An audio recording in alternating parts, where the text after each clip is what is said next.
Hello and welcome to another business talk. Today we are talking in English, and before we start the episode, this episode is also going to be on my podcast because some people were asking about that.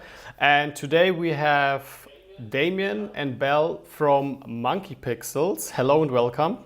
Hi. Hi. They are a team and do photography, filmmaking and content creation.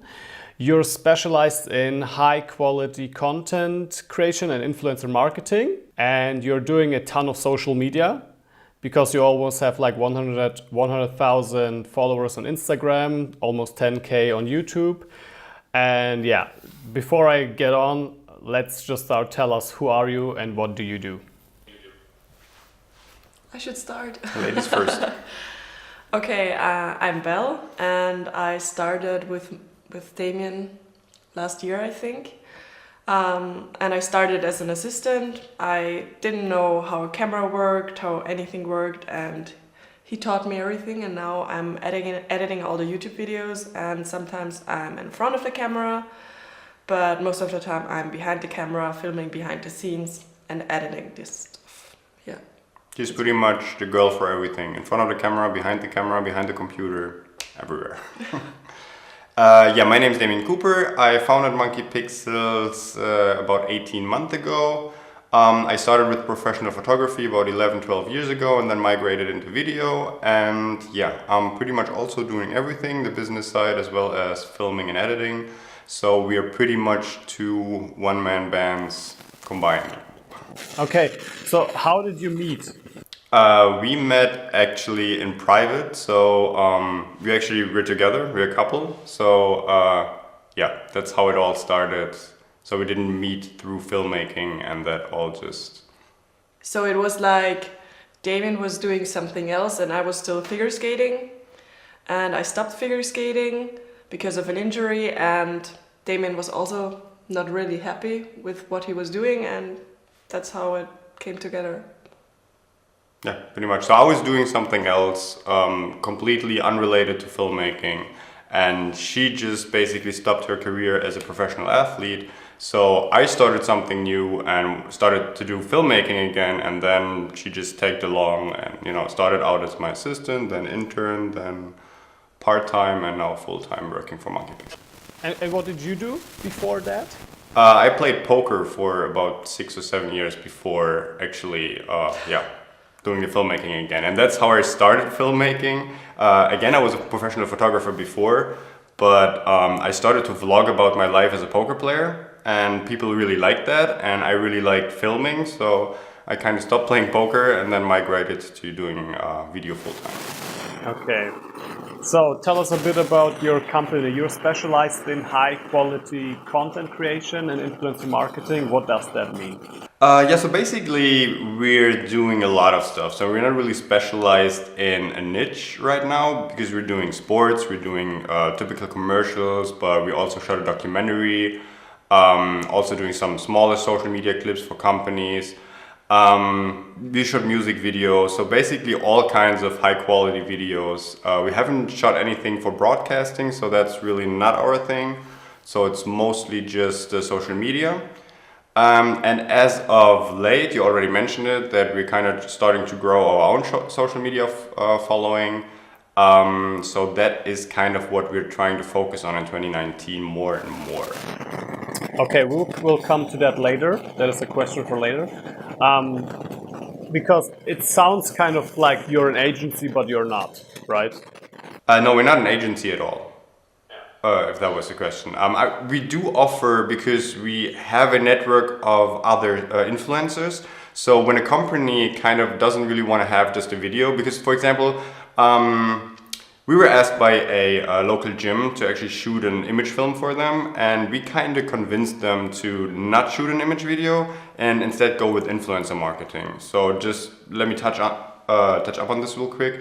Is because basically a lot of companies come to us and they want to have like a really high quality video, and then we shoot this expensive video for them and it just ends up on their social media with their 300 followers and nobody sees it. So there's literally nothing to be gained with a really high quality video. So what we offer is to actually involve an influencer in that specific niche and combine that with a video. And then what we want to provide is not only the high quality content, but also the reach, because that is what a lot of companies are missing in their marketing. So we kind of want to combine that and provide both. Okay, that explains actually what you write on your homepage. And do you also do then Facebook ads for them, or is it just the influencer marketing? No, not at all. Like, we have literally no idea about Facebook ads or anything. We create the content and they have to deal with the Facebook stuff. If they want to do Facebook ads, they have to do it by themselves. We come up with the concept and the creation and the strategy behind everything, like, and even with like the marketing side. So if you want to do Facebook ads, we specialize in doing content for Facebook ads or for Google ads, or for whatever you want to advertise it to. But the execution of the actual ads, we have nothing to do with. We also don't do a lot on Facebook with ads and stuff. Yeah, like Facebook is really, I don't know. It's not really our platform. It's Instagram and YouTube. I mean, I'm on there like in Facebook groups a lot, yeah. Like really a lot. But I don't like Facebook as a platform when you want to share and distribute your content at all. So okay, this will be also another question later. But so you said you're not especially in like one particular field. You diversify yourself, you would say, like doing content creation, yeah, but you do short films, I guess, or documentaries, you said, and music videos. Well, the stuff we love most is to do stuff with athletes and short films and music videos. That's what we want to do more, but we basically do everything. yeah, I mean, we recently started to get the travel bug, and we were traveling more and more. And especially with the project that we did in Abu Dhabi, we really liked that, and we're actually pitching a similar concept to other brands and companies to actually be able to do more travel films. So we're really not boxed into anything, because we want to travel, we want to shoot sports, we want to shoot basically everything. What we don't do, I mean, we already did that before, but is events. Like event work, that's really not our thing. Okay.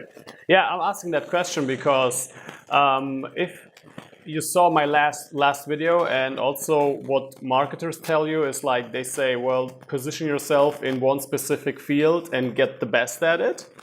But what I see more and more from creatives or filmmakers is they actually diversify themselves, which can be good and also be bad, I guess. But in kind of a way, I think we have to do it. Like, we shouldn't specialize in just one field.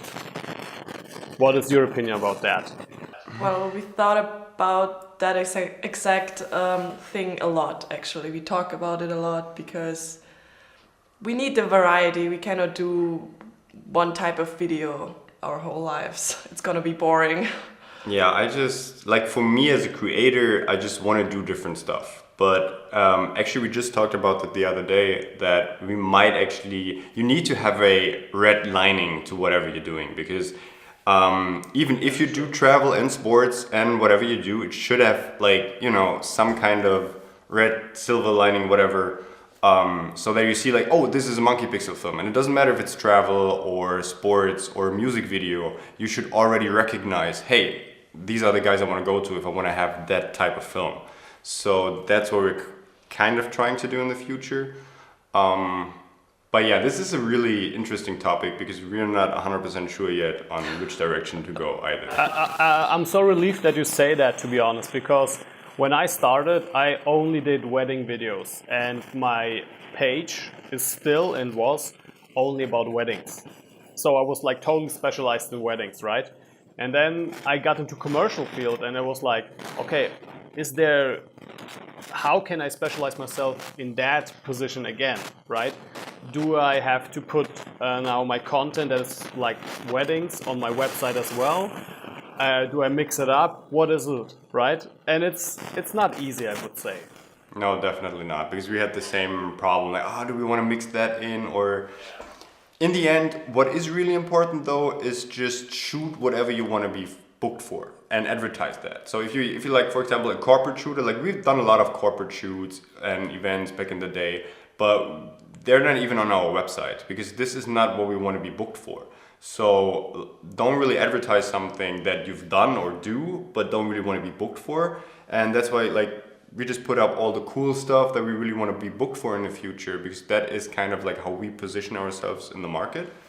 That is definitely something you should do, I think.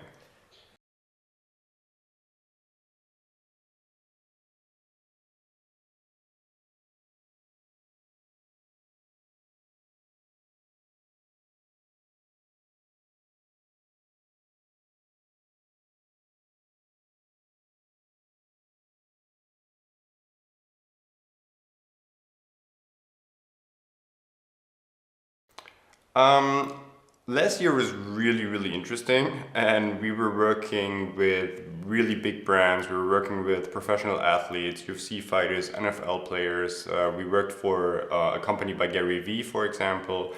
He gave us a shout out, which amounted to a lot of followers, which was insane. So basically a lot of shout outs. I'm 100% honest, like the filmmaking part is coming more and more now. So like, for example, on Monkeypixels on Instagram, we have a lot of followers, but I feel like a lot of them aren't filmmakers because they're coming from, you know, other niches and sports and everything. So even the engagement isn't really that high.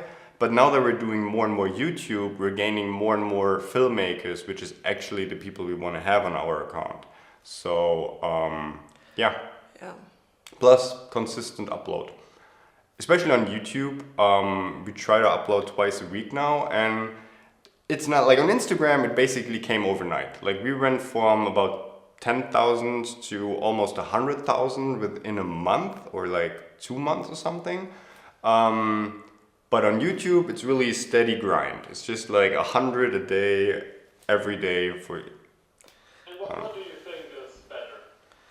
I like YouTube more. Yeah, because like if you look at, for example, our Instagram, like my Instagram basically, because I run Monkeypixels Instagram and she has her own Instagram account. So basically Monkeypixels is more me and she has her own.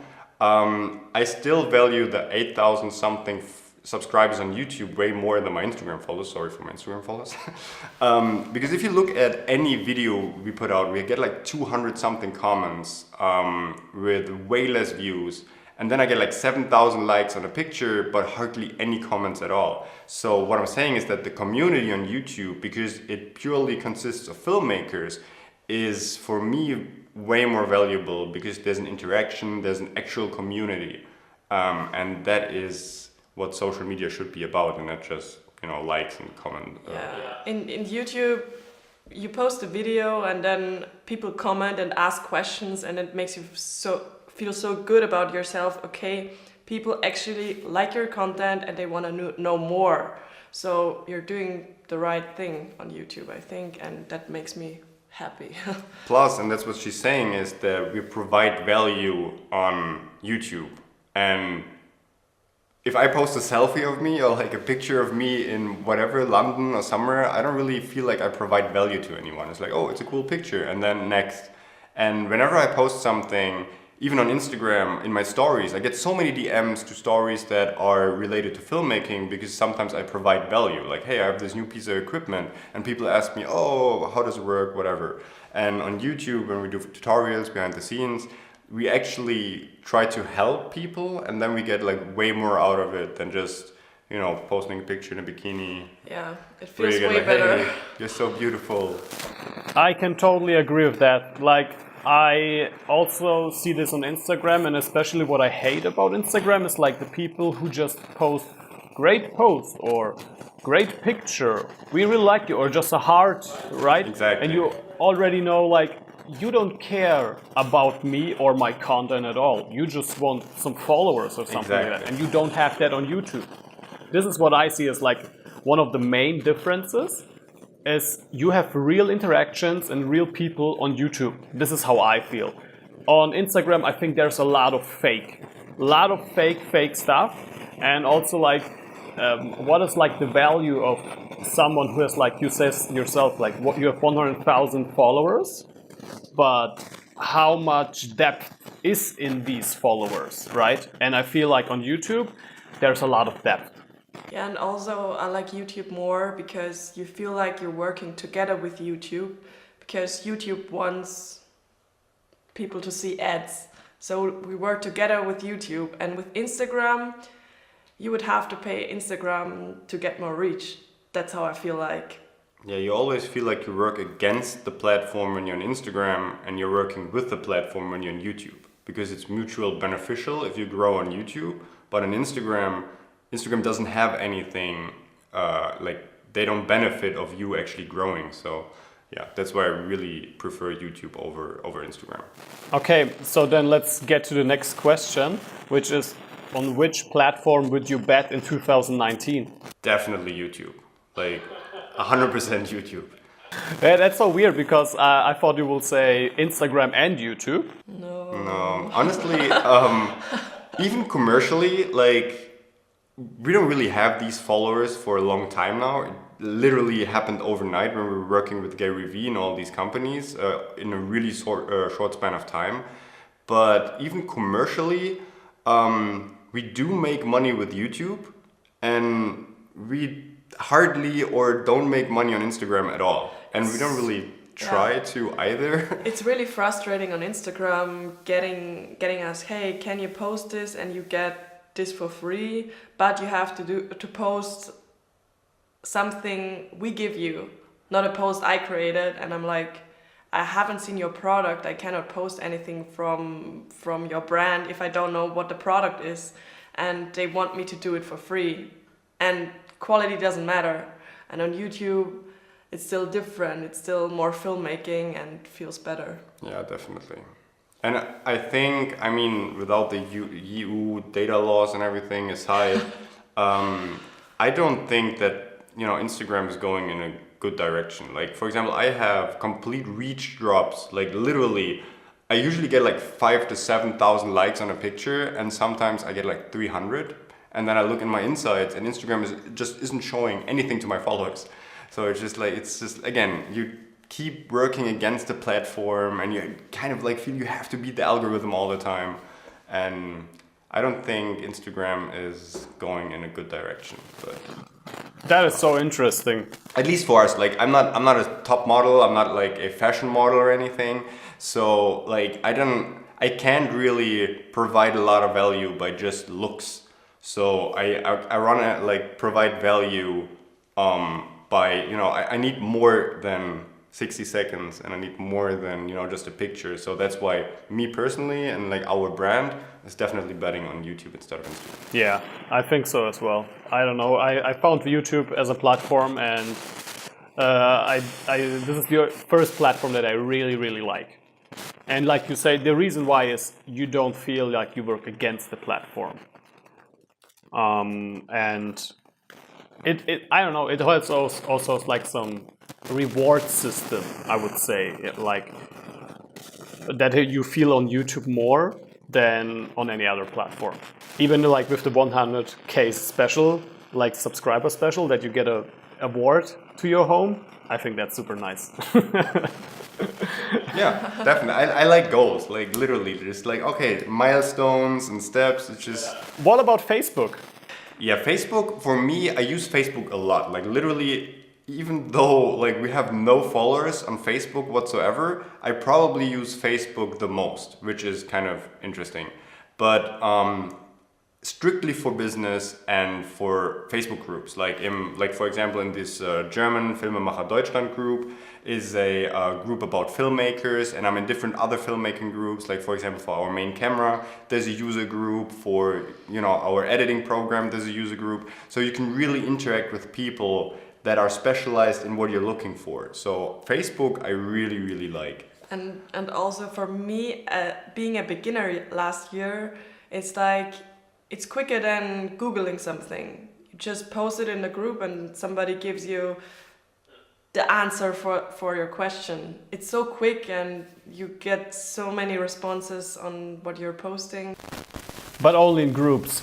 Yeah. Yeah, but if you, like for example, we have our page, and if I post something, again, with the reach, like for example, it doesn't show my content to my followers, Yeah. and then every time it says like, hey, your post is doing better than 90% of your other posts, you want to promote it? It's like, no. So you have to pay Facebook Exactly. to get the reach, and that's even to get to your own followers. I get it if you you have to pay to get more people to follow you, but if I have to pay to get my own followers to see it, it's, I don't know. They're already following you, but they don't see it. Do you use Facebook ads for you to advertise yourself? No, not at all. The thing is, we started selling e-products. So actually I was texting with a girl yesterday that specializes on Facebook ads. So we might actually want to use Facebook ads for that, because I think that is, like, Facebook ads is extremely powerful, as well as Google ads and everything. If you're selling a product, if you're selling a service, probably not so much. I don't think like selling your services as a videographer is probably not the best idea to advertise on Facebook. I don't know if people, like for example, I get a lot of advertisement from other videographers that shoot weddings, for example, and like I'm not their target audience. So I don't know if that's... Yeah, but that is what I would say where I don't agree with you. I agree with you, like, commercial-wise, I don't know if that's useful to sell a service. But I can target engaged couples, which is... Yeah, for that, yeah, definitely. That is probably, like for weddings, it's different because you have a really... I was doing wedding photography way back in the day, and like for weddings, you have a really clear target audience. Pretty much everyone who gets married is your target audience. But if you're doing a corporate video or like a music video, like how do you target these people? So it's like, I mean, there's probably a way around, but I don't know, it's just, I haven't really gone into that too much. Because it's all about target audience. I mean, target audience is the key factor here. You need to have your content reach the right target audience. And with weddings, that's a clear target audience, but for everything else video making, it's I would agree with you on that. I don't do it in like commercial wise, because I wouldn't know who I should target, basically. But I'm also not a real expert in Facebook marketing, because there are other people who say you should use it. The thing is that, like, I think there's Facebook and there's Google ads, and they do totally different things, because Facebook ads are basically for people who don't search for something. Like, I think Facebook ads works great for products. It doesn't matter if it's clothing or anything. Like, for example, I'm on Facebook and I see this cool jacket and I'm like, oh, that's a cool jacket, and it costs like what, like 50 bucks, 100 bucks. So I'm like, I can be impulsive and just, oh, yeah, let me just buy this jacket. And like, I bought a lot of stuff through Facebook ads. But if you do something bigger, like, hey, there's a $5,000 plus image video or like a $3,000 wedding or something, it's just like, oh, okay, let's book this right here. So I think for these services, Google ads are better, because the person already has a demand on looking for something, and then like they type it in on like wedding videographer in Munich, whatever, they type it in Google, and then you should invest in ads that it gets redirected to your website. Same with image videos, with corporate videos, music videos, whatever. So I think for these services and everything that's priced a little higher, it's better to go to Google ads instead of Facebook ads. Facebook ads is more like a first impression. Oh, I didn't even know that existed. Now I want to have it. So I think that's a different type of marketing. So if you don't use Facebook marketing, what is the best marketing advice that you can give? I don't know. Networking. Definitely networking is 100% the way to go. And it's kind of hard because it's like, what does networking even mean? But 100% of all our jobs and all our clients came from personal networking. Through social media, they saw us somewhere, they saw us on YouTube, or we knew a guy that knew a guy. So we never advertised anything. If you're a wedding photographer or videographer, that's different. For example, when I did weddings 10 years ago, there were like, you know, these wedding planner websites where you could like, you know, search for all the features, and I got tons of clients over there. But for us right now, it's just networking. And how do you network? Like, do you go on events? Do you go like and ask for recommendations? No, Damien is on all the groups and texts his people, and yeah, he never stops commenting something. Just never shut up. No, it's different. For us right now, it's kind of hard, to be honest, because we sit in Vienna. I somehow moved here 8 years ago for poker reasons, for tax reasons, actually. It was for another girl. Yeah, I met another girl too. A long time ago, and now I'm stuck here. But the thing, for example, here, there's the jobs that we want to have and that we want to shoot it, they're not here. Like music videos, athletes, and commercials and all this entertainment just isn't here. There's just literally, there's no bands, there's nothing, there's no budget for it. So whenever you're in the States, for example, just try to go to parties. Like, for example, I went to a private barbecue with Gary V, which was like really lucky to be there. But there you can network because there's the people you actually want to target, and just try to be in that circle. Like, if you want to shoot music videos, be around musicians, and at whatever cost.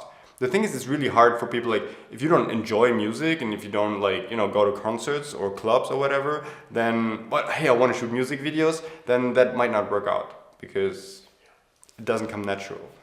So. Yeah, I can relate to that a lot because I'm here in Munich and the tech scene here is really big, and this is why I'm also like more and more going to the tech scene. I like that. I studied tech and I can really relate to that a lot, and doing their videos and know the people there. It's like you say, if you want to do music videos, go into the field of people who do music. Exactly. Like, for example, one of our biggest clients in the beginning was a startup company, and they did a lot of tech stuff, and we did vlogs for them. And we went to Munich, for example, for Bits and Pretzels, this huge startup community. Also went to Portugal for Web Summit and all that kind of stuff. And there you can really, really network very well if you're into, event videography, photography, if you want to network with, other startups and stuff. So that's a really good idea. Maybe even go there and not only as a participant, but maybe even as a host, maybe just advertise stuff there. We're actually going to the International Travel Expo or something in Berlin in 2 months. So that is one way to maybe pitch to clients something about travel. If you want to do travel videos, then go to, because there's all the big brands that might be interested in that. Yeah, that is also another way to go on meetups, basically, or events, and start networking there, which I also did, and it works. Yeah, for us it's really hard because there are no YouTubers in Austria. Basically, there are no YouTubers doing English content in Austria. Yeah. That's the problem. And even, I don't really know any other YouTubers that are somewhat big. And we have a lot of collaborations planned in 2019 in Los Angeles, even in Barcelona probably next month. But here, there's just no community. Even the Austrian community, for example, on Facebook, the filmmaking group in Austria is horrible. It's really horrible. It's horrible. I can totally agree to that. I feel kind of lonely, to be honest, as a filmmaker. Especially where I lived before, it was Bamberg. I was basically the only one. There are tons of photographers, yeah, but filmmakers not existent, as well as there is no community, like you say. Yeah, and community is really important, especially on social media. Even if you're doing social media, if you want to potentially grow your reach, but it's not just about growing your reach. It's also about making connections, learning from other people, and we're really lucky because we have each other, so we really can bounce ideas off each other, can be creative together. But I know that if I didn't have her, I definitely wouldn't be here anymore. We don't really plan on staying here anyway, and it's all in the works of moving somewhere else. We need more sun during the year. Yeah, that and other people. Yes. Okay, but that is a great thing that you say that. because this actually leads me to the next question, is because you both travel a lot, at least it looks like that, and you work a lot in America. What's the difference to the German market, clients, and the whole environment? Oh, it's day and night, like literally day and night. In Los Angeles, it's like everybody is there, everything is there, and it feels great. It's like the vibe is amazing. It's just like let me say it with a like example. One of our favorite bands is the Chainsmokers. So when we go into a club in wherever in Europe, it's basically there's a random DJ playing the Chainsmokers. If you go to Las Vegas, there's the Chainsmokers right in front of you. And that goes for business as well. It's just like, for example, if you want to shoot sports and you have all these big stars, if you want to like, you know, do something in Hollywood, like in 2017, we just started out and like literally 4 months later, we were sitting in Hollywood shooting with actresses that participated in shows like Friends. We were shooting an event with NFL players, like actual starting NFL players. And the people are just there, like everyone is there. Like you can feel the opportunity, which sounds totally cheesy, but it's true. Like there's opportunity on every corner.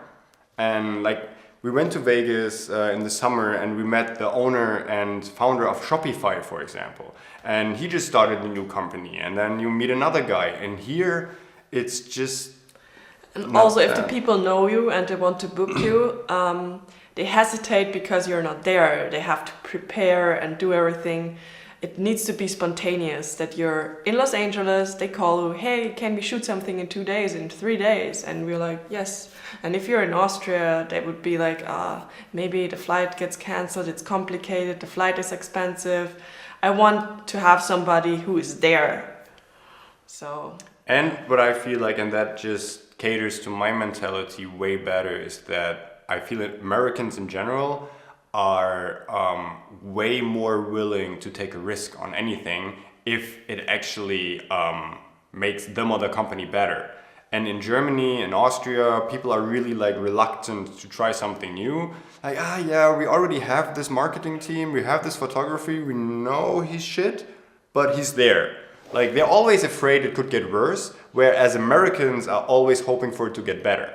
So it's just, yeah, if you're new and starting out, like for example, I went to school in New York because I really wanted to be a star photographer, then ended up playing poker for some reason. But anyway, it's just, I went to New York because it's for a guy starting out with ambition, that is the place to be. Like, you know, the States, I feel, in most regard.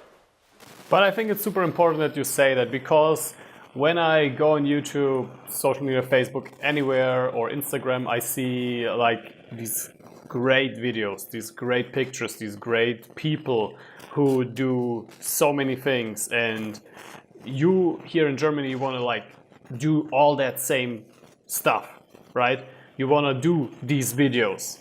But I feel like you say, it is so much like, it's not that easy to achieve here, because people don't just do it, or it takes forever. For example, I have like a company, they asked me last year in August about a video, and they scheduled it next month, like in February. There we have the first meetup, like we will talk about the video. I don't have a budget, I don't know anything, right? And I think so, like it takes forever. And I think there in America it will be much faster, like you say, like 2-3 days. Okay, let's do it. Sometimes, yeah, but I mean, we had the same thing here, but not really. Like I said, we shot 2 music videos in LA in November of 2017, still not released. Then even with some of the NFL stuff, like this took months and months before anything happened. So it's just not always the case. And also they changed the marketing team, so we don't have any contact who knows us. So it's kind of weird. So yeah, it's just like, it's not the time framing. I'm shocked about so many companies, and I have no idea how they run their business, because like we had one company, we worked for them in, I don't know, March or something.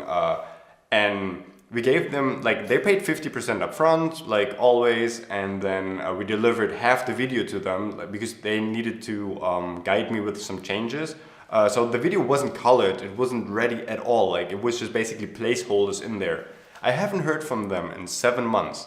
And after 7 months, I just like, guys, like, let's wrap this up. So I just sent them the final invoice. They paid the final invoice, but they never got a final video. Like, and we're not talking 500 euros or 1,000. We're talking like big money. And they never really, you know, reached out to me. I'm like, whenever they reach out. As long as they paid, I don't care. Yeah, but it's just like, how do people run their businesses? It's just like... That is weird. I don't know, it's really, really interesting. Okay, I don't know if that's the right question for you, because you basically said you're doing this like for 1 year now, but I just do it and ask, if you would start today from new, would you do something different? Yes. A lot of stuff different. We learned so much this year. Yeah, the things we would do a lot of things differently. We would start with YouTube way earlier, like basically from the start. Because we did YouTube, and then somehow we stopped for 2 months. Yeah. And then we started again. Even 4 months or something. 4 months, yeah. And we only started YouTube not too long ago, but like when I would start again, because I wanted to in the beginning, like when I started, like, let's do our own YouTube channel, let's do behind the scenes, but we never really did it. So that's one thing. Like obviously a lot of decisions, clients we worked with, we would never ever work with again. Some stuff like that, but in general we would probably not buy as much shit because we bought and we have like 100,000 euros in equipment right here. And in the end, we don't really need that. Yeah, we've met other filmmakers who said, yeah, they're filming with the 5D Mark III. And we were like, okay. And they're doing this for 5 years, 6 years, and we're doing this 1 year and have the C200, the 1DX Mark II, yeah, we have like Mark 5 cameras and the like, USR, I don't know. we have everything. Yeah, in general, I probably wouldn't even start the company here in Austria. I mean, a lot of people warned me, but I already had the network and the contacts, and it kind of happened. I didn't really want to start the company here in Austria, but I already had big jobs lined up, like with potentially long-term clients before I even started the company. So I really had to start a company, so I just started it here in Austria. But going back again, I probably wouldn't, and I would just try to get into another market. And these are the 2 things I think are the biggest things we would change. So pretty much everything. Okay, you just said you wouldn't work for some companies, like you made some bad experience. What was it? Yeah, I don't really want to badmouth any clients in particular. No, I want to say something first. Okay. If you're doing something with a friend, like business-wise, be careful. Think about it twice before you actually do it, because it's a friend and somehow it can get messy. Yeah, like we had one client we worked for, and now we're actually suing him for like 50,000 euros. And that was like a really big job, traveling abroad, different cities.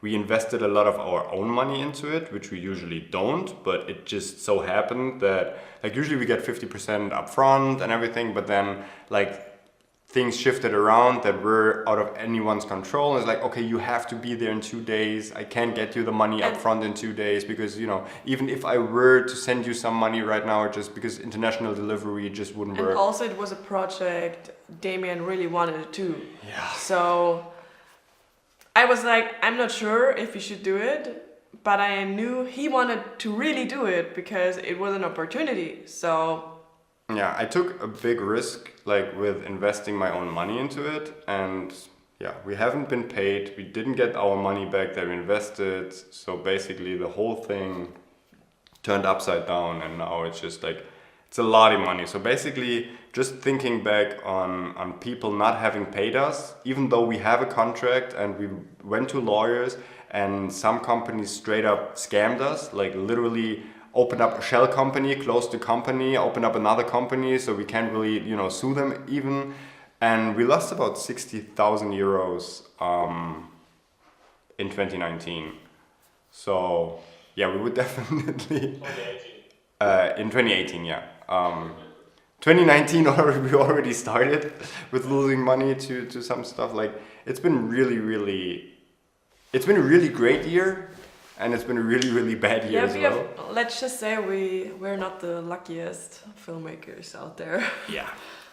Like just right now, I just gotta send a check from Amazon for, you know, our affiliate stuff, and basically it just said, yeah, it's been cashed.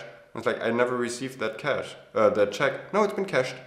Like, yeah, but I never received it. So that it keeps happening, and I don't know. Now the money and is stuff gets lost. Yeah. And, Okay, but to the point, before you said, like you say, you invested so much in camera equipment, and then you say, well, you don't really need that. I think that is super important to hear it from you as well, because there's a lot of people who ask me like, I need 4K, I need 200 frames per second, but I just have 500 euros budget. And I'm always telling them like, why do you need that? You didn't even film one video. Why do you need all that stuff, right? And nobody's gonna pay for it and see the difference. That's the thing. And it's not even like you needed to tell a story better, right? It's just, oh, I want to have that fancy function. Exactly. And we worked for clients like Wayne Sports, we worked for other companies, and like nobody requested 4K. Now, actually, we're working with a company, and this is a big project coming up in 2019, which I can't say anything about yet, but they actually request to shoot in 4K RAW. So we're gonna need it. So now we need it. After 1 year. But before that, it literally wouldn't have made a difference. We filmed stuff for a beauty clinic, and Damien did that with the C200 in RAW. They always got great videos, and then he went to film this documentary in America with all that equipment, and I had the 1DX and 5D Mark IV and filmed everything in 1080.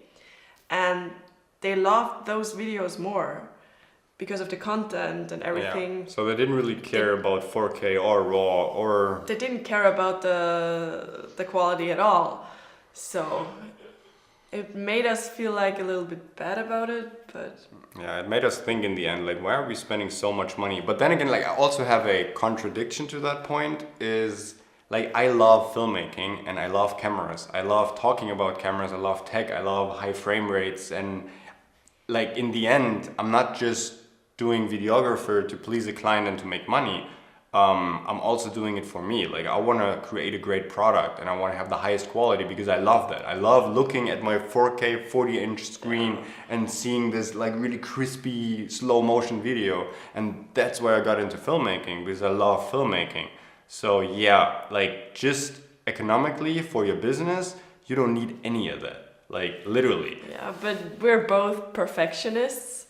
I mean, I'm editing the YouTube videos, so it doesn't need to be perfect all the time, but I'm like, this sequence needs to be good, this sequence needs to be good, and I invest so much time that I have to stop myself and think, okay, I don't get more money if I do it. Yeah. We don't get more money out of this YouTube video if it's that little better. So it's hard if you're a perfectionist. Yeah, you have to find the right balance. Yeah, I know that problem. But like you say, it's even hard to find that balance.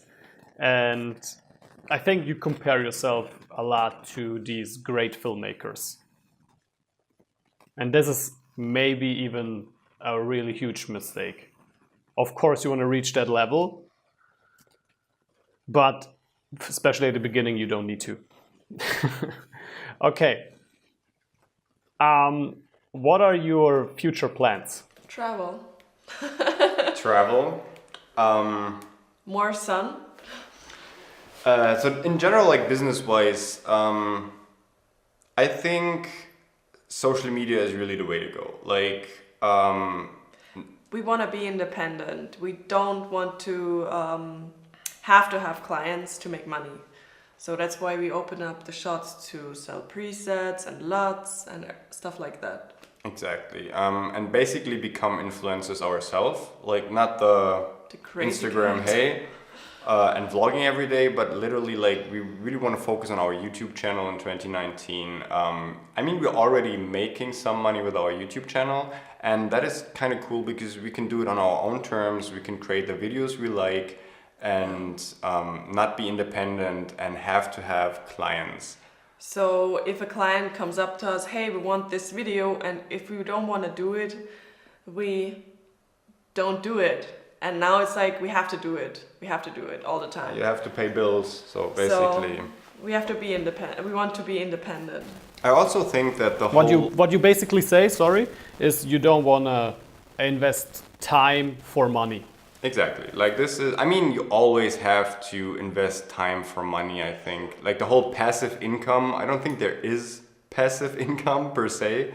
But like, you know, generating different streams of regular income as a filmmaker is so valuable because like somebody once said like, between jobs as a freelancer, you're basically unemployed. It's like literally like, I just wrapped up a job and as long as I don't have another job lined up, I'm unemployed. And like with like generating different kind of income streams through social media, plus like for example, we shot this great travel video, which is really high quality and reaching out to a lot of clients wanting to reproduce it. Like most of them ask like, okay, what's your reach? How many followers do you have?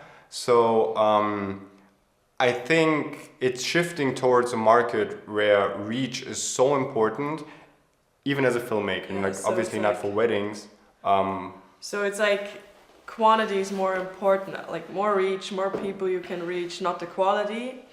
But if you can deliver both, you're the complete package. If you have the reach and the quality.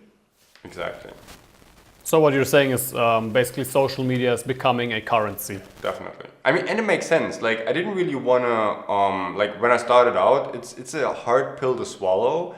But like say, and I don't really want to say that in a mean way, but let's say there's a 20-year-old beauty influencer on Instagram and she takes a selfie with her cell phone and advertises a product and say, hey, this lipstick is really, really cool. And gets that out to like 500,000 of her followers that already like her, trust her, and want to be like her. And then this cell phone selfie has more advertising value than a really, really high quality video with 8 people working on it, shot over 3 days with 3 red cameras, if nobody sees it.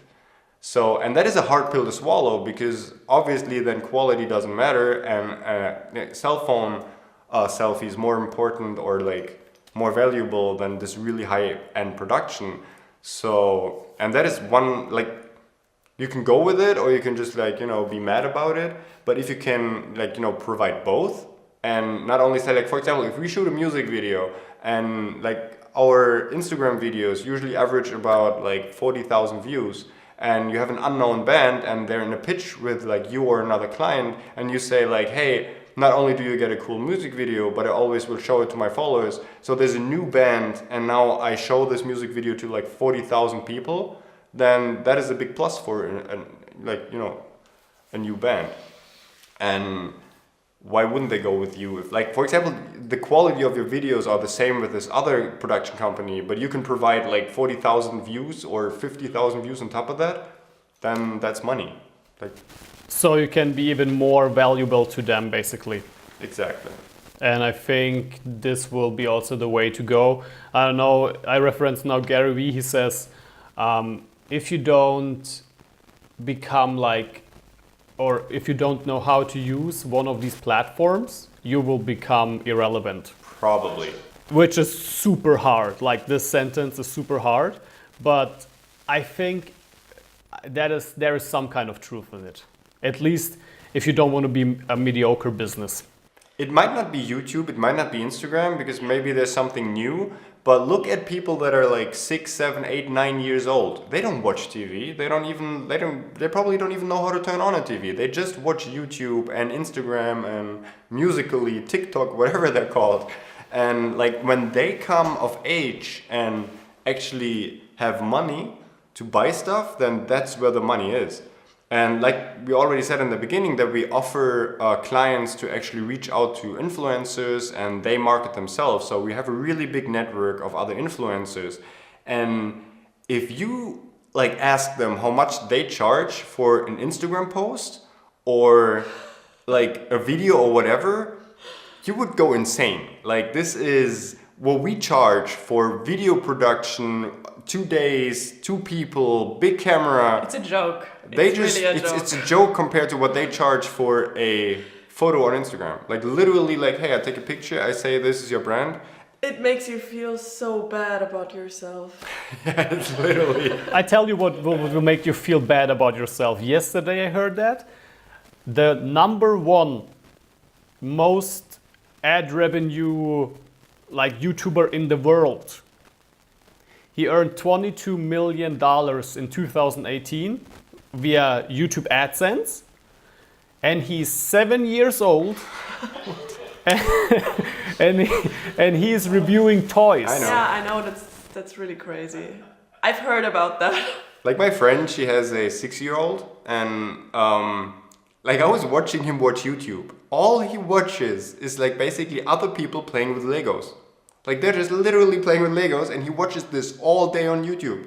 And I'm like, opening up. So these people opening up toys and playing with toys on YouTube, they make a shitload of money. Why is this happening? That's what I think. I don't know, it's just, yeah, so basically our goals are A, leave Austria, and B, grow a YouTube channel. Yeah. Go with the trend. ourselves. Go with the trend.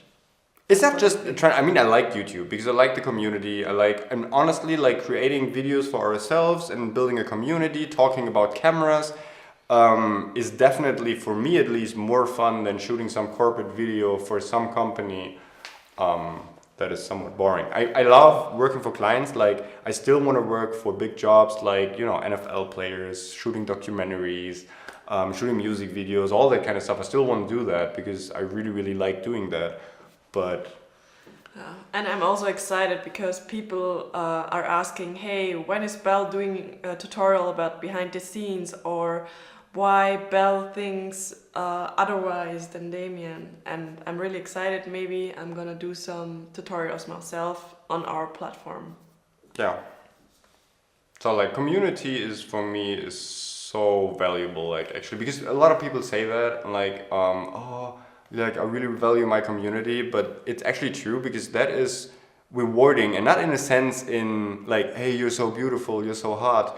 It's just literally like, hey, that helped me a lot. Now I can make a decision, and like, or I don't know, I didn't know that technique. Now I know it. Thank you so much. So you actually helped somebody else learn something, and that is like for me, that is way more satisfying than helping a multi-billion-dollar company make another billion next year. So. But speaking of a multi-billion-dollar company, compare yourself, like, you have 200 people as employees, and then you see this seven-year-old kid who's probably doing more money than you, although you have like 200 people around you. That's so weird. But what you basically say is, go on social media.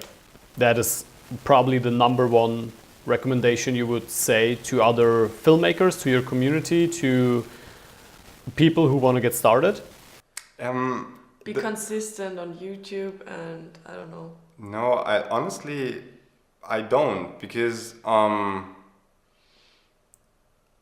like, yeah, definitely do social media and put your content out there all the time. Like, not like just go on YouTube and try to, I don't know, do what we do, because not everybody wants to do that. Not everybody wants to showcase that. Not everyone, like, I don't really want to sound arrogant or anything, but it's like not everybody has the talent to do that. Like, I always, like, when I was younger, I actually wanted to be a teacher. Like, I actually gave workshops in photography, I like to talk. And some people just don't. Some people just don't like to be in front of the camera, talking to people, doing that stuff. So don't try to do something that you're not. Like, for example, my friend, he does travel vlogs on YouTube.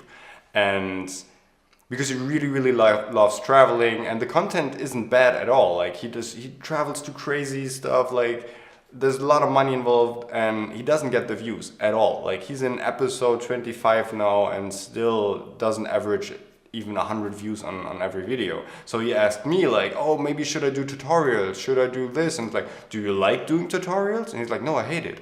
Then don't. That's the thing, like try to find another way to actually build your reach and your audience, but don't do something you don't want to do. So no, my advice isn't for every filmmaker out there, hey, you need to do tutorials on YouTube to grow your following and do your reach, if you don't want to do that. Because that is like my biggest advice. But up to a certain extent, you have to be on social media to connect with people. Do behind the scenes, for example, just put it out there. Like whenever you're shooting for a client, make the world known. Like post stories on Instagram, post behind the scenes on Instagram, post, like even if you have another videographer out there, just post a behind the scenes video on your YouTube channel. That 100%, because people need to constantly know, you need to be in people's faces about what you do.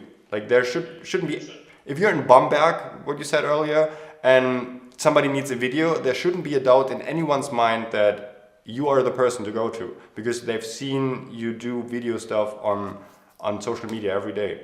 Like just 2 days ago, like a friend from high school actually sent me a DM on Instagram and so like, hey, I'm seeing what you're doing, I found you on Instagram, blah blah blah. And like just now she knows that I do video. So if she knows somebody that needs a video, that she knows that I'm the one to go to, even though we live 1,000 miles apart. Do you want to talk about anything else or address anything else? I don't think, I mean, basically, and everything that I say sounds so cheesy, but it's like so true. It's just, people say like, do what you love and the money will follow.